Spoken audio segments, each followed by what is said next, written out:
전서 13장입니다. 신약성경 279페이지를 찾아주시기 바랍니다. 신약성경 279페이지 고린도전서 13장입니다.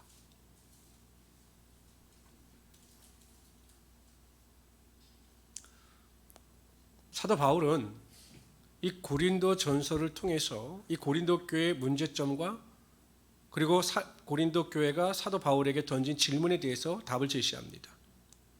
7장에서는 결혼에 대한 문제, 8장에서 11장까지는 우상, 제물에게 드렸던 그 제물을 먹느냐 마느냐의 문제, 먹든지 마시든지 무엇을 하든지 다 하나님의 영광을 위하여 하라라고 강조하였습니다. 12장에 들어와서는 이 고린도 교회가 은사가 넘치는 교회였기 때문에 하나님께서 주신 선물인 은사로 말미암아 교회에 큰 혼란이 야기됩니다. 그래서 이 고린도 교회가 사도 바울에게 은사와 관련된 질문을 던지게 됩니다.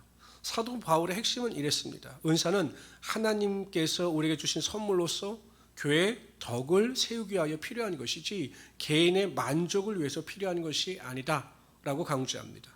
그러면 12개의 은사에 대해서 자세히 설명하고 이제 12장 후반부에서 뭐라고 이야기하냐면 너희는 더 큰 은사를 사모하라. 그 13장에서 사랑에 대한 이야기를 합니다. 그러니까 결국 은사 중에서 가장 큰 은사는 사랑의 은사라는 겁니다. 사랑은 필수적인 거지만 우리가 은사를 더욱더 사모해야 한다. 그래서 사도 바울이 13장에서는 사랑을 강조하는 겁니다. 그러니까 우리는 무턱대고 그냥 고린도전서는 13장은 사랑장이다, 15장은 부활장이다 이렇게만 알고 있는데 왜 사도 바울이 이 사랑을 강조할 수밖에 없었는가?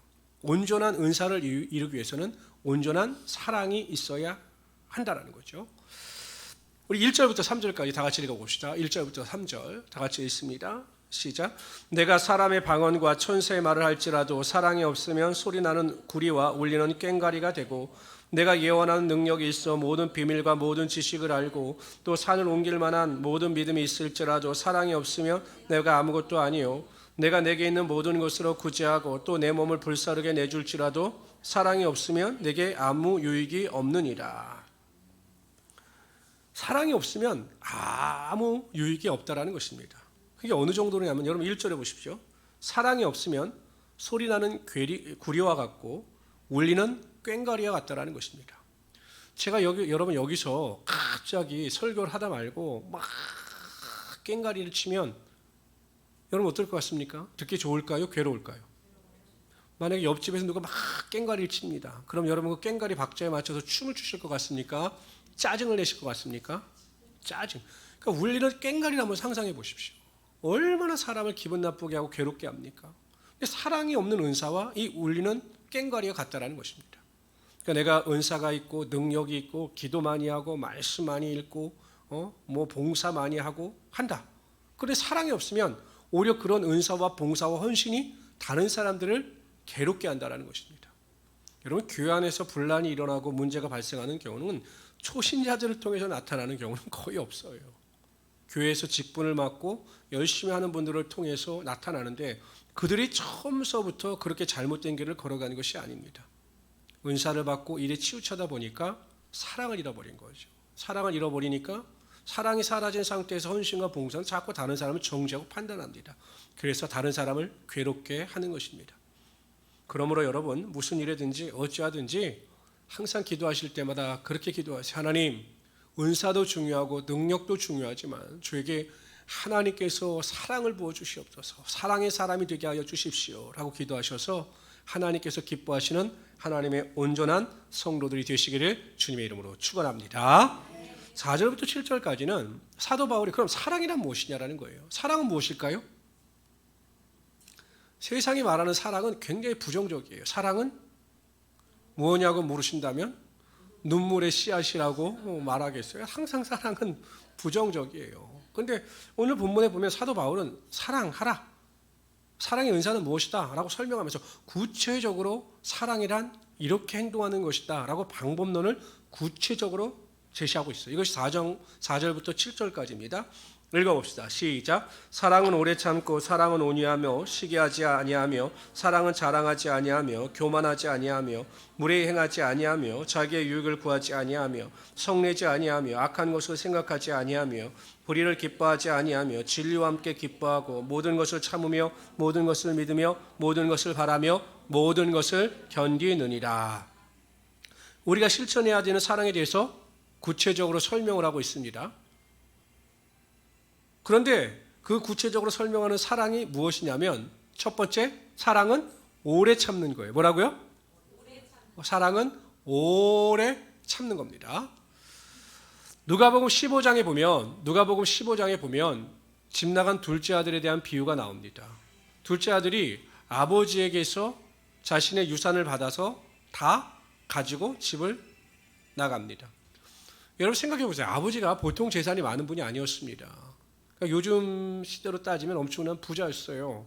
그럼 충분한 정보력과 재력을 가지고 아들이 어디에 가서 무엇을 어떻게 하는지 그거 조사하면 모르겠습니까? 충분히 알았을 겁니다. 그런데 아버지는 그 아들이 돌이켜서 돌아올 때까지 기다린 거죠. 항상 마을 입구에 가서 아들이 돌이킬 때까지 참고 인내하면서 기다린 것입니다. 이것이 무엇이냐면 그 아버지의 사랑입니다. 그 아버지는 하나님을 상징하는 거죠. 로마서에도 보면 하나님께서 우리를 위하여 길이 참으셨다라고 말씀하셔요. 그러므로 여러분 사랑은 인내하는 것입니다. 내 뜻대로 고치려고 하고 내 뜻대로 무엇인가 변화시키려고 하는 것이 아니라 항상 인내하면서 참는 것이 온전한 사랑이라는 것입니다.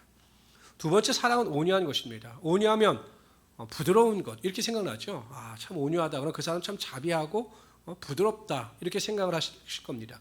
그런데 맞아요. 보통 국어 사전적인 의미로 따지면 온유하다라고 하는 것은 그 사람 참 부드럽다 이런 의미입니다. 그런데 이것이 헬라어 원어, 여기서 쓰인 이 온유라고 하는 헬라어 원어의 의미는 좀 더 깊이 들어갑니다. 헬라어 원어가 크레스튜에이타입니다. 이것이 무슨 의미냐면 단지 상대방에게 부드러운 태도를 취할 뿐만 아니라 내가 그 사람을 위하여 봉사하는 것까지 포함되어지는 거예요. 그 온유라고 하는 것은 그냥 단지 태도만 부드러운 것이 아니라 그 사람을 위하여 내가 봉사한다. 행위까지 포함될 때 정말 온유한 사람이다 라고 말할 수 있다는 거죠. 그런 사람 있지 않아요? 겉으로는 그냥 외유내강이라고 그러죠. 겉으로는 부드러운 척하는데 그냥 속으로 강해가지고 겉으로 나타나는 것과 마음에 품는 것이 다른 사람들도 있어요.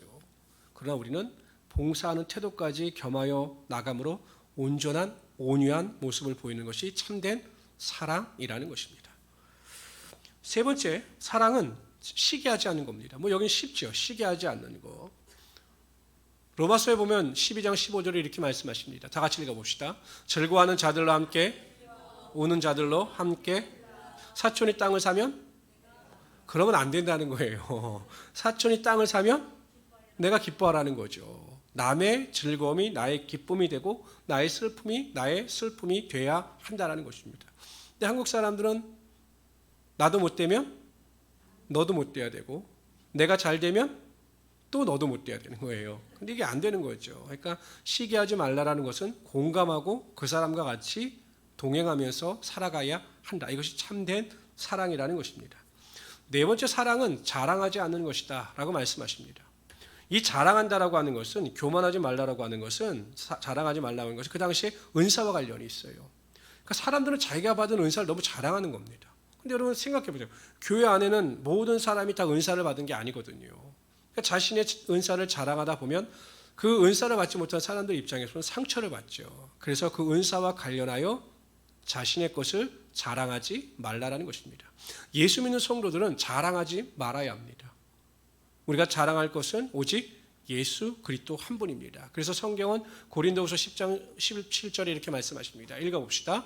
자랑하는 자는 주 안에서 자랑할지니라. 주 안에서 자랑해야 됩니다. 내가 잘된 것도, 내 자녀가 잘된 것도, 내 삶에 능력이 임한 것도 다 내게서 비롯된 것이 아니라 다 하나님의 선물이고 하나님의 축복이었습니다. 이것이 주 안에서 자랑하는 것입니다.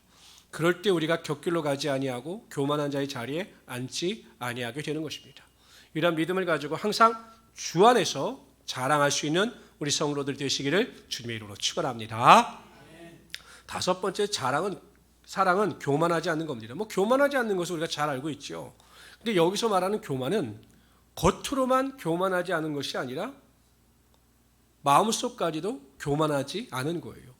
그런 사람들이 있습니다. 겉으로는 굉장히 교만한 척하고 겉으로는 겸손한 척하고 교만하지 않은 척하는 사람들이 있는데 그 마음속에는 항상 상대방을 무시하는 마음을 가진 자들이 있어요. 아이고 왜 저렇게 사나? 왜 저렇게밖에 안 돼? 라고 하는 생각을 가진 사람들이 있다는 겁니다. 그래서 성경은 뭐라고 말씀하시냐? 우리의 마음속까지도 교만하지 않도록 조심하라. 겸손하라. 이것이 사랑이다. 이렇게 말씀하고 있는 겁니다. 여섯 번째, 사랑은 무례히 행하지 않는 것입니다. 헬라어의 정확한 의미는 부당하게 대하지 말아라 이것입니다. 그런데 제가 보기엔 우리나라 성경이 오히려 해석을 더 잘한 것 같아요. 무례하게 하지 말아라. 예의를 갖추는 것이 사랑이다. 이렇게 말씀하고 있죠. 우리가 친하다 보면 선을 넘습니다. 그래서 친할수록 예의를 갖추어야 된다라는 말을 하는 것이 맞습니다. 사랑하면 사랑할수록 예의를 갖추는 것이 맞다라는 것입니다. 성도들과도 마찬가지. 성도들끼리도 친해지면 친해질수록 예의를 갖춰야 된다라는 거죠. 그래서 제가 절대 강조하는 것이 교회 안에서는 이름을 부르지 말고 직분을 불러야 한다는 것입니다. 절대 교회 안에서는 형님, 언니, 누님, 누나가 없어야 된다는 거예요. 어느 교회 가보면 아니 안수 집사님들끼리 형님 불러. 나는 무슨 조폭인 줄 알았어. 조폭. 뭐 형님 뭐 이렇게 뭐 만나요. 형님 뭐 이러는 거예요. 직분을 불러야 되는 거예요. 이름을 부르면 사라집니다. 그 절대 성도들 간에는 아무리 친하다 할지라도 절대 말을 놓지 마십시오. 말을 놓는 순간 예의가 사라집니다. 항상 존대어를 쓰고 직분을 부르고 존중해줘야 그것이 온전한 사랑이다라고 말한다라는 것이죠. 일곱 번째는 사랑은 자기의 유익을 굳지 않는 겁니다.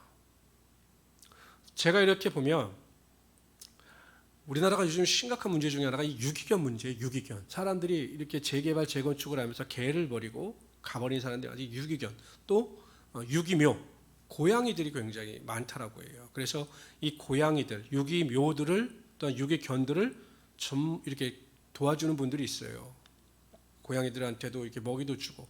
근데 제가 이렇게 보면 이렇게 가끔 이렇게 그 동영상을 보면 이렇게 먹이를 주잖아요. 그러면 새끼들이 와서 먼저 막 먹습니다. 그럼 어미 고양이는 먹지 않고 가만히 이렇게 봐요. 배고플 텐데. 그럼 새끼들은 아무 생각 없이 그냥 엄마가 먹든 말든 어미가 먹든 말든 막 먹습니다. 그럼 이제 배가 불러서 어느 정도 되면 새끼 고양이들이 뒤로 물러가고 그때서야 어미 고양이가 와서 그 먹이를 먹어요. 내가 그걸 보면서 우리가 미물이라고 하는 저 짐승도 자기의 유익을 굳지 않지 않습니까? 그 새끼들을 위해서 자기를 희생하지 않습니까? 사랑이라고 하는 것은 이타적인 삶을 살아가는 것이 사랑의 이기적인 것. 내 유익을 굳지 않는 것이 온전한 사랑이라는 거죠. 요즘에 참 사람들이 이제 형제간에도 여러분 이익이 개입되게 되면 형제도 없어요. 그 유산 문제 때문에 여러분 막 형제간에 우애가 갈리고 그런 일이 얼마나 많습니까? 여러분들은 정말 행복한 분들입니다. 왜냐하면 유산 때문에 싸울 일이 있다? 없다. 또 그렇게 말하시면 안 되고 그럴 일도 있으죠. 그러니까 항상 이런 것이 문제라는 거죠. 항상 우리의 사고는 어떻게 되느냐? 윈윈의 사고를 가지고 있어야 되는 겁니다. 다른 사람의 유익을 구하게 되면 하나님께서 우리에게 넘치도록 하나님의 축복의 능력이 반드시 나타나게 하여 주시는 것이죠. 그래서 항상 이타적인 삶, 다른 사람의 유익을 구하는 삶을 살아가는 우리 성도 되시기를 주님으로 축원합니다. 여덟 번째, 사랑은 성내지 않는 것이다. 그렇죠. 사랑한다고 하면서 매일 화내고 사랑한다고 하면서 매일 짜증내고 이러는 것은 사랑이 아니다라는 것입니다. 아홉 번째, 사랑은 악한 것을 생각하지 않는 것. 이게 무엇이냐? 복수를 생각하지 않는다는 거예요. 복수. 제가 아까도 우리 임선민 집사님이랑 차를 타고 오다가 이야기 들었는데 어떤 30대 여성 운전자가 그 편의점 점주하고 무슨 다툼이 있었는지 그냥 그 편의점으로 차를 돌진해서 들어가서 그냥 거기서 막 앞뒤로 그냥 다 편의점을 완전히 초토화시켜 버렸다고 그러더라고요. 복수한 거죠. 복수. 대단하다 생각을 했어요. 사람들이 점점 악해지는 것 같아요. 보복운전. 요즘에 층간소음이 나도 위에서 저도 그것 때문에 우리 성도가 괴로워서 기도 많이 했는데 이제 기계를 가지고 밑에서 따다다다다 이렇게 벽에다 붙여놓고 하는 사람들이 있다고 합니다. 보복, 층간소음도. 사람들이 이제 못 견디는 거예요. 보복을 해야 된다는 거죠. 근데 절대 여러분 악한 생각을 품지 말아야 됩니다. 로마서에서 뭐라고 말씀하셨습니까? 분명히 원수 갚는 것을 하나님께 내어 맡기라. 하나님께서 그 원수를 갚아 주신다는 거예요. 제가 아는 분들이 층간소음 때문에 막 고민하고 갈등이 있어요. 너무 힘들어서. 그래서 막 밑에 집은 뭐 이사도 안 갈 것 같다, 막 끝까지 가보자 이랬는데 하나님의 은혜 가운데 이 집 이사를 가버렸어요. 인내하면 하나님께서 원수 갚는 것을 다 맡아 주신다는 거예요. 절대 악한 생각을 품지 않기를 바랍니다. 10번째는 사랑은 불의를 기뻐하지 아니하고 진리와 함께 기뻐하는 것입니다. 사랑은 공의가 동반되는 것입니다.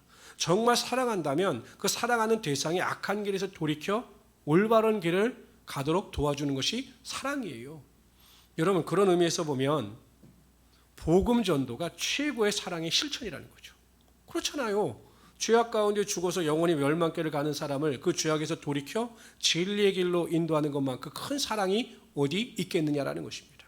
그래서 여러분, 제가 요즘에 자꾸 드는 생각이 오히려 이 코로나가 한국 교회뿐만 아니라 이게 우리 기독교 신앙의 본질을 흔들게 만들고 있어요. 왜냐하면 이 코로나 때문에 전도가 완전히 멈춰져 버렸어요. 뭐 예배를 못 드리고 온라인 예배 드리는 건 두 번째고, 제가 가만히 생각해보면 우리 교회도 그렇고 저도 그렇고 이제 전도합시다 라고 하는 말은 몇 개월 동안 안 한 것 같아요. 왜냐하면 코로나 때문에 대면 접촉이 위험하다라고 생각을 해서 우리가 그런 거에 대해서 굉장히 소홀히 했던 것 같습니다. 그러나 어쨌든 여러분, 복음을 증거하여 믿지 않는 자를 주님께로 인도하는 것이 가장 큰 사랑이다. 불의를 기뻐하지 않고 진리와 함께 기뻐하는 가장 큰 사랑의 축복이다 라는 것을 기억하시고, 어찌하든지 전도한 일에 최선을 다하며 살아갈 수 있는 하나님의 귀한 성도들이 되시기를 주님의 이름으로 축원합니다. 11번째로 사랑은 모든 것을 참으며 모든 것을 믿으며 모든 것을 바라며 모든 것을 견디는 것이다. 참는다라고 하는 의미는 단지 인내만을 의미하는 것이 아니에요. 이 헬러 원의 뿌리가 지붕이란 뜻입니다. 이 참는다라고 하는 헬러, 여기 표현된 헬러어가 원래는 지붕에서 파생되었어요. 지붕은 다 덮지 않습니까? 그러니까 참는다라고 하는 것은 허물을 다 덮는 거예요. 그래서 베드로전서 4장 7절 8절에 보면 사도 베드로는 이렇게 이야기하죠. 다 같이 읽어봅시다. 만물의 마지막이 가까이 왔으니 그러므로 너희는 정신을 차리고 근신하여 기도하라. 무엇보다 또 뜨겁게 서로 사랑할지니 사랑은 허다한 죄를 덮는 겁니다. 참는 때 그냥 덮는 거예요. 이것이 사랑이라는 것입니다. 사랑이라는 것은 신뢰하고 믿는 겁니다. 그렇죠? 팥으로 메주를 쓴다 한다 할지라도 믿는 거예요. 그러한 믿음을 가지고 우리 남편들을 믿고 신뢰하시기를 바랍니다. 세 번째는 바라는 거예요. 이 사람이 변화될 것을 기대하면서 바라는 거예요. 안 돼. 저도 가끔은 그런 생각이 들어요. 하도 그냥 아무리 말을 하고 아무리 해도 그냥 무슨 은혜인지 그냥 어제나 오늘이랑 영원토록 변하지 않는 분이 있어요. 그러면 이제 힘들다. 이건 그냥 내려놔야 되는 거 아니겠는가? 라는 생각을 가진 분들이 가끔은 있어요. 그러나 그렇지 않다라는 거예요. 바라라는 거죠. 모든 것을 견딘다라고 하는 것은 소망 안에서 기대를 가지고 견디라는 것이거든요. 그러니까 사랑이라고 하는 것은 포기하지 않는 것이 아니라 소망을 가지고 또한 우리가 바라며 살아가는 것이 사랑이라는 것입니다. 우리 모든 성도님들은 믿어주고 포기하지 않고 소망 가운데 견디며 살아갈 수 있는 우리 성도들이 다 되시기를 주님의 이름으로 축원합니다. 그러니까 하나님의 사랑이 이와 같은 거예요. 우리를 향한 하나님의 사랑이 지금 4절에서 7절까지 나타나는 이 모든 것이 다 우리를 향한 하나님의 사랑이라는 거죠. 그러한 은혜를 체험할 수 있도록 승리하시길 바랍니다.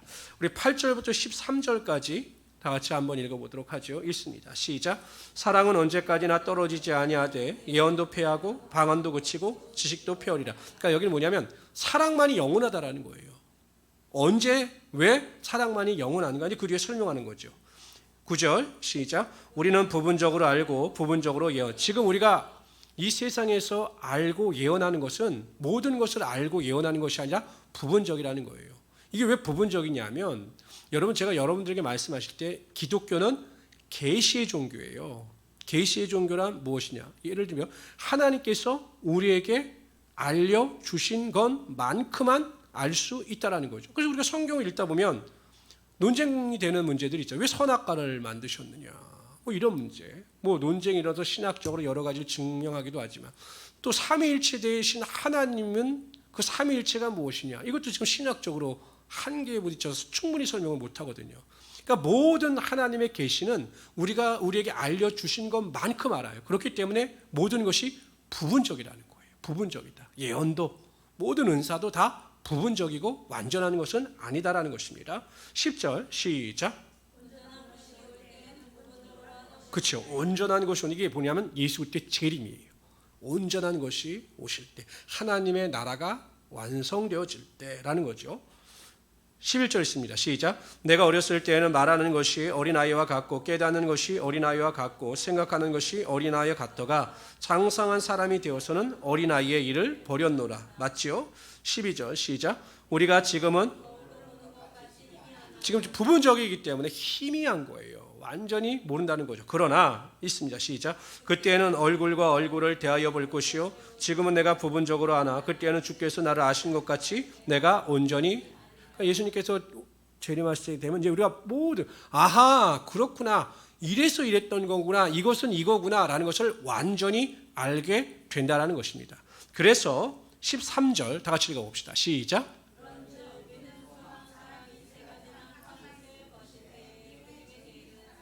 여러분 왜 믿음, 소망, 사랑 이 세 가지가 있을지인데 그 중에 제일은 사랑이다. 왜 마치 믿음이나 소망보다 사랑이 크다라고 말씀하셨을까요? 왜? 사랑하면 다 따라와요. 믿음도 따라오고. 권사님 확실하십니까? 소망도 따라오고 사랑하면. 왜 그럴까요? 생각해 보셨어요? 네? 다 덮으니까. 이게 이 13절 9절만 딱 떼어놓고 보면 이해가 안 가요. 왜 믿음, 소망, 사랑이 다 중요한데 사랑만을 중요하다고 말씀하셨는가? 그래서 이 13절은 윗절과 연결을 해야 돼요.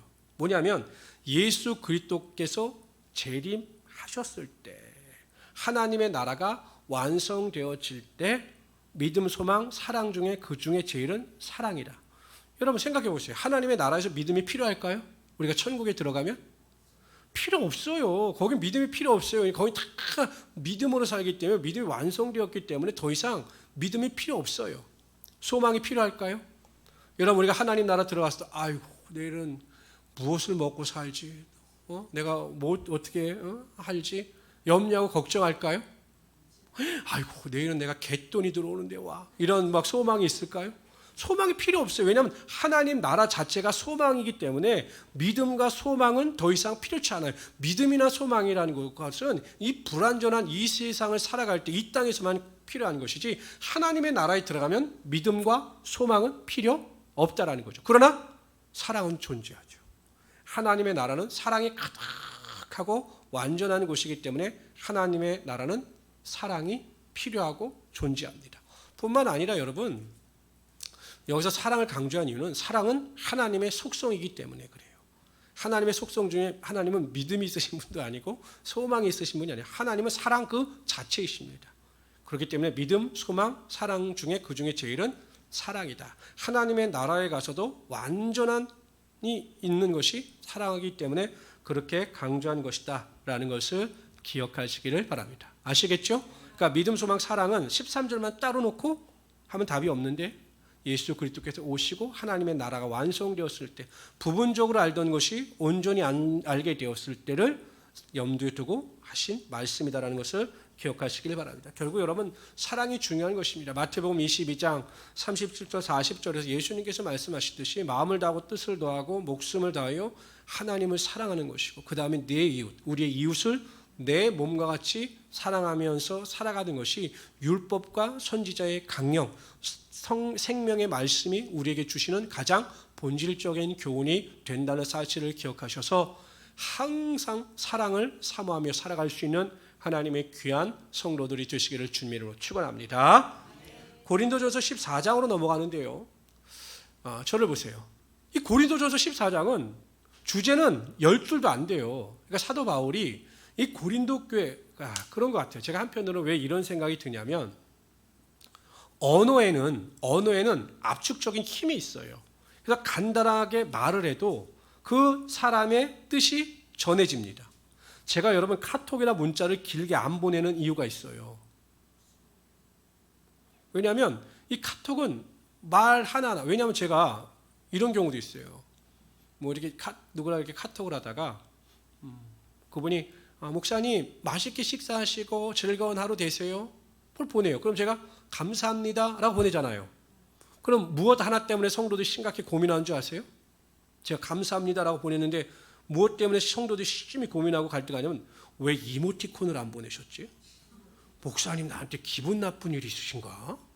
왜냐면 이 언어에는 감정이 동반되지 않으니까 이 문자에는 이 문자만 보고 성도들이 이모티콘 하나에 굉장히 민감하시더라고요. 그래서 저는 항상 물결 파도와 이모티콘을 무작정 보냅니다. 아니면 하트를 보냅니다. 하트. 그래야지 성도들이 오해를 안 해요. 그래서 저는 되도록이면 카톡은 길게 안 해요. 왜냐하면 카톡에는 온전한 감정이 되지 않아요. 그래서 저는 주로 전화를 하거든요. 그러니까 사도 바울이 고린도 교회에 직접 가서 고린도 교회 성도들을 앞에 놓고 그들을 가르쳤다면 이 14장을 이렇게 길게 설명하지 않으셨을 거예요. 그런데 편지를 보냈기 때문에 자세하게 설명한 거죠. 저도 글을 쓰면 자세하게 이건 이래서 이렇고 저건 저래서 그렇고 또 지워요. 또 오해할까 또 이런 거죠. 이 14장의 내용은 뭐냐면 방언을 조심하라는 거예요. 방언. 왜냐하면 여러분 보통 방언은 우리가 개인 기도를 할 때 방언 기도를 하잖아요. 근데 이 고린도 교회 성도들은 방언의 은사가 흘러 넘치고 방언 은사를 최고라고 생각했던 것 같아요. 그래서 막 공예배 때도 방언을 하는 거예요. 막 방언으로 예언을 하고 막 방언으로 선포하는 거죠. 근데 막상 그 예언을 듣는 사람들은 그 방언의 의미가 뭔지를 몰라요. 통역을 하지 않으면. 그러다 보니까 교회가 완전 무질서화 돼버린 겁니다. 예배가 완전 그냥 무질서가 된 거. 막 여기서 방언 저기서 방언 막 이러니까 막 예배가 무질서하게 돼버린 겁니다. 이에 사도 바울이 이 14장을 통해서 방언에 대한 경계를 하는 겁니다. 경고. 그러면서 공식적인 예배나 공식적인 모임에서 방언을 사용하지 말아라. 방언을 사용할 때는 반드시 통역하는 사람을 세워놓고 방언을 하라. 방언하는 것보다는 예언, 말씀, 여기서 예언이라고 하는 건 하나님의 말씀에 대한 가르침입니다. 교회에서 공적인 모임에서는 하나님의 말씀을 나누고 하나님의 말씀을 가르치는 것이 훨씬 더 유용하다. 이것을 강조하는 것이 14장의 내용이에요. 이 시대도 마찬가지죠. 방언 기도는 여러분 공예배 때 여러분 한번 방언 기도 해보십시오. 제가 여기서 공예배를 하는데 하나님 나라와 국가와 민족을 위해 샤라 막 이래 보십시오. 그럼 듣는 사람이나 사도 바울이 그러니까 믿지 않는 사람들이 그 예배를 볼 땐 그 예배가 은혜가 되겠느냐. 특별한 경우가 있죠. 어떤 경우였습니까? 이 방언이라고 하는 것은 이제 사도 바울이 여기서 강조할 때 뭘 강조하냐면 믿지 않는 자들에게 표적은 될 수 있다는 겁니다. 오순절날 마가의 다락방에 성의 능력이 임하고 그 모였던 120명의 사도들이 각기 다른 나라의 방언으로 말했어요. 뭐 여기도 뭐 여러 가지 이론이 있습니다. 정말 다른 방언으로 말했겠느냐? 같은 방언을 말했는데 다른 나라에서 온 사람들이 자기 나라의 언어로 들었느냐? 뭐 이런 논쟁도 있지만 어찌하든지 여러분 막 방언을 하는데 이게 막 영어로도 들리고 아랍어 들리고 막 들리니까 신기한 거죠. 왜냐하면 자신들이 보기엔 이 사람들은 외국어를 배운 사람들이 아닌데 어떻게 기도를 저렇게 유창하게 우리나라 말로 기도를 하느냐. 그래서 사람들이 그 마가의 다락방으로 모인 겁니다. 그런 경우는 표적이 될 수 있지만 공식적인 예배에서는 그 방언을 사용하지 말고 되도록이면 예언하는 일에 최선을 다하라. 가르치는 일에 최선을 다하라. 이렇게 말씀하고 있는 거예요. 읽어보면 그 내용인데 사도 바울이 염려가 되니까 계속 강조해서 말씀하고 있는 겁니다. 여기는 제가 읽어가면서 성경을 한 절 한 절 설명해 드리는 게 나아요. 우리 1절부터 25절까지 먼저 읽어보도록 합시다. 읽습니다. 시작. 할당을 추구하며 신령한 것들을 사모하되 특별히 예언을 하려고. 여기서 예언이라고 하는 것은 여러분 잘 이해하셔야 합니다. 돈 봉투 보고 예언하고 그냥 앞에 날만 그냥 점쟁이처럼 말하는 예언이 아니에요. 물론 지금도 그럴 수는 있어요. 하나님께서 강권적인 역사를 통해서 꿈이나 환상을 통하여 하나님의 뜻을 보여줄 때가 있어요. 그래서 그것도 하나님의 말씀에 부합되느냐라는 것입니다. 아니 어디 여러분 성경에 돈 봉투 보고 예언하는 게 어디 있어요? 그럼 그건 성경적인 게 아닌 거죠. 그럼 그건 잘못된 예언이고 잘못된 거다. 라고 지적해야 되는데 그냥 돈 봉투 보고 예언. 저도 할 수 있습니다. 가지고 오십시오. 제가 해드릴게요. 저도 할 수 있어요. 돈 봉투 보고 할 수 있어요. 그거는 성경적인 게 아니에요. 여기서 말하는 예언이라고 하는 것은 하나님의 말씀은 하나님의 예언은 구약시대나 보면 선지자들을 통해서 하나님의 말씀을 주셨잖아요. 돈 봉투 보고 예언하라고 주신 게 아니라. 그러니까 지금은 하나님의 말씀이 우리에게 완성된 계시로 이 성경으로 주어졌기 때문에 예언이라고 하는 것은 하나님의 말씀을 가르치고 나누는 것이 예언인 거예요. 그것을 잘 기억하시고 예언을 이해하시길 바랍니다. 2절 시작. 방언을 말하는 자는 사람에게 하지 아니하고 하나님께 하나니 이는 영의 비밀을 말함이라. 이해하셨죠? 영의 비밀을 말하는 겁니다. 하나님께 말하는 거예요. 사람에게 말하는 게 아니에요. 방언은 하나님께 말하는 겁니다.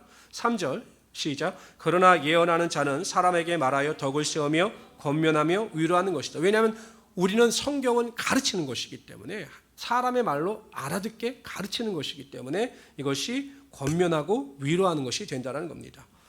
4절 시작. 방언을 말하는 자는, 그렇죠, 방언은 자기의 덕을 세우는 거예요. 5절 시작.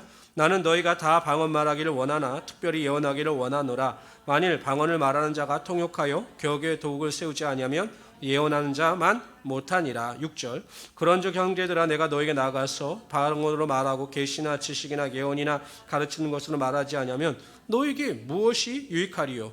혹 필이나 검은고와 같이 생명 없는 것이 소리를 낼 때에 그 음의 분별을 나타내지 아니하면 필이 부는 것인지 검은고 타는 것인지 어찌 알게 되리요? 만일 나팔이 분명하지 못한 소리를 내면 누가 전투를 준비하리요?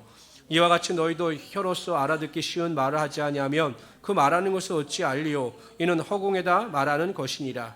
이같이 세상에 소리의 종류가 많으나 뜻없는 소리는 없나니 그러므로 내가 그 소리의 뜻을 알지 못하면 내가 말하는 자에게 외국인이 되고 말하는 자도 내게는 외국인이 되리라. 그렇죠. 여러분, 제가 막 영어를, 외국 사람 여러분 영어를 말하면 여러분들 다 하긴 또 여기 또 알아듣시는 분도 계실 수 있겠네요. 그렇죠. 그러나 영어를 모르는 사람에게 외국인이 말하는 영어는 아무 의미 없는 소리예요. 알아듣지 못하면 그 소리는 아무 의미가 없다라는 겁니다. 방언이 그와 같다라는 것이에요. 12절 시작. 그러므로 너희도 영적인 것을 사모하는 자인즉 교회의 덕을 세우게 하여 그것이 풍성하기를 구하라. 그러므로 방언을 말하는 자는 통역하기를 기도할지니. 보세요. 방언의 은사를 받은 분들 있죠. 방언 통역의 은사도 사모하라는 거예요. 방언은 영으로 기도하기 때문에, 하나님께 기도하기 때문에 인간이 그 방언의 의미를 다 깨닫지 못합니다. 그러나 하나님께서 방언의 통역의 은사를 주시면 방언으로 기도할 때 방언으로 기도하는 자가 자신의 기도를 알 수 있다는 거예요. 14절 내가 만일 방언으로 기도하면 나의 영이 기도하거니와. 그러니까 이게 뭐냐면 방언으로 기도하면 영으로 기도하는 것이기 때문에 하나님께 기도하는 건 맞아요. 그러나 내가 무엇을 놓고 기도하는지 모르기 때문에 마음의 열매, 행위의 결단은 나타나지 않는다라는 거죠. 그런 의미입니다. 15절 그러면 어떻게 할까? 내가 영으로 기도하고 또 마음으로 기도하며 내가 영으로 찬송하고 또 마음으로 찬송하리라. 그렇지 아니하면 네가 영으로 축복할 때 알지 못하는 처지에 있는 자가 네게 무슨 말을 하는지 알지 못하고 내 감사에 어찌 아멘 하리요? 너는 감사를 잘하였으나 그러나 다른 사람은 덕세움을 받지 못하리라. 내가 너희 모든 사람보다 방언을 더 말함으로 하나님께 감사하노라. 그러나 교회에서 네가 남을 가르치기 위하여 깨달은 마음으로 5마디 말을 하는 것이 1만마디 방언으로 말하는 것보다 나으니라. 형제들아 지혜는 아이가 되지 말고 악에는 어린아이가 되라. 지혜는 장성한 사람이 되라. 율법에 기록된 바 주께서 이르시되 내가 다른 방언을 말하는 자와 다른 입술로 이 백성에게 말할지라도 그들이 여전히 듣지 아니하리라 하였으니 그러므로 방언을 믿는 자들을 위하여 하지 아니하고 믿지 않는 자들을 위하는 표적이나 예언은 믿지 아니한 자들을 위하지 않고 믿는 자들을 위함. 그러니까 방언은 믿지 않는 자들을 위한 표적이다. 그래서 제가 아까 오순절날 마가의 다락방에 임한 방언에 대해서 설명을 드렸습니다. 사도 바울이 그걸 설명하고 있는 겁니다. 23절 시작. 그러므로 온 교회가 함께 모여 다 방언으로 말하면 알지 못하는 자들이나 믿지 않는 자들이 들어와서 너희를 미쳤다 하지 않겠느냐.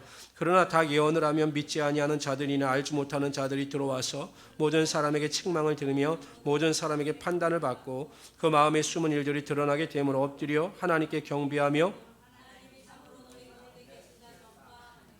제가 중고등학교 때 그 칠보산으로 수련회를 갔다가 그 자리에 기존에 있던 중고등부 학생들이 기도를 하다가 다 성령 세례를 받았어요. 그래서 수많은 중고등부 학생들이 막 방언하면서 막 그 자리에 뒹굴고 난리가 났습니다. 근데 그 모든 성령 세례 충만한 기도회가 끝나고 났는데 그 기도원에 처음 올라왔던 그 중고등부가 좋아서 수련회 쫓아왔던 한 학생이 저한테 말하는데 자기는 너무 무서웠다는 거예요. 사람들이 전부 미치는 줄 알았대요. 왜냐면 막 이상한 소리 샬라 하면서 막 막 난리치는데 자기는 다 미치는 줄 알고 무서워서 너무 혼났다는 겁니다. 아하, 우리는 은혜로 보겠지만 그 사람들은 그렇게 볼 수도 있겠다라는 생각을 했습니다. 제가 청년연합회를 인도할 때 사람들이 얼마나 모르냐면 어떤 청년은 저에게 와서 그러는 거예요. 목사님, 저 큰일 날 뻔했어요. 왜? 목사님이 성령 충만과 방언을 위해서 기도하는데 여러분 막 방언하면 혀가 꼬이거든요.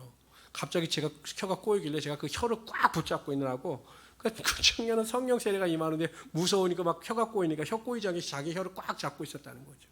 그러니까 믿지 않는 자들, 모르는 자들에게는 방언이 참 두렵고 이상한 모습일 수도 있다는 거예요. 그래서 지금 사도 바울이 이야기하는 거예요.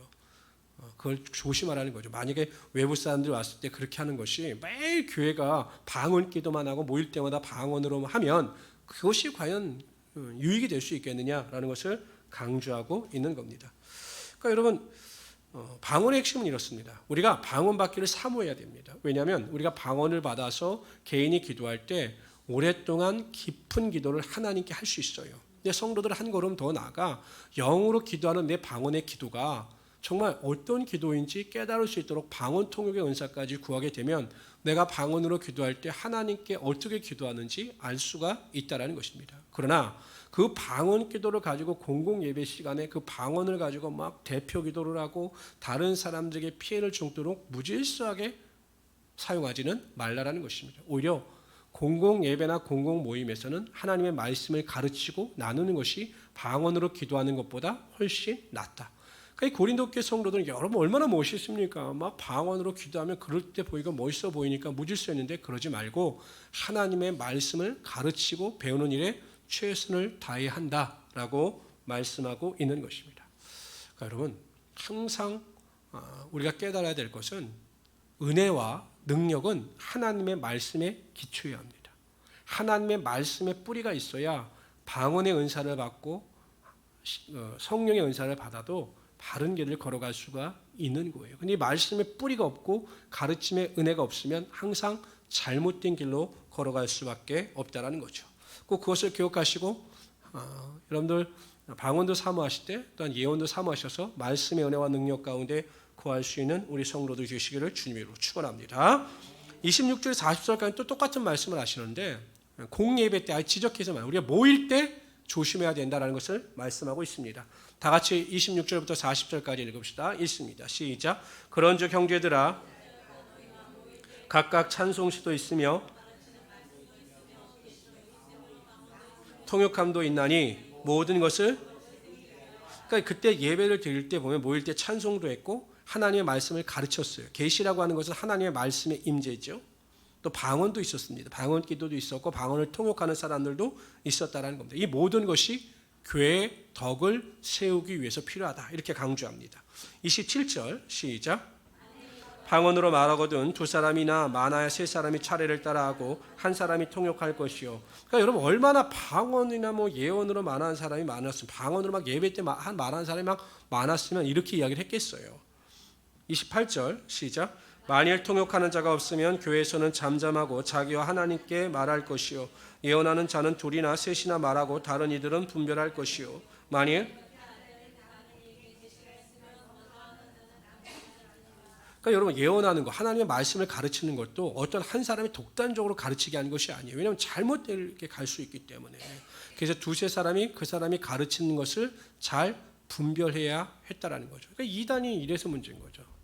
그러니까 이단을 잘 분별해야 되는 이유가 여기에 있는데 이런 것에 대해서 참 약하다는 겁니다. 31절 시작. 너희는 다 모든 사람으로 배우게 하고 모든 사람으로 권면을 받게 하기 위하여 하나씩 하나씩 예언할 수 있느니라.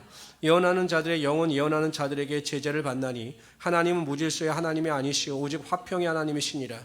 모든 성도가 교회에서 함과 같이 여자는 그들에게 말하는 것을 허락함이 없나니.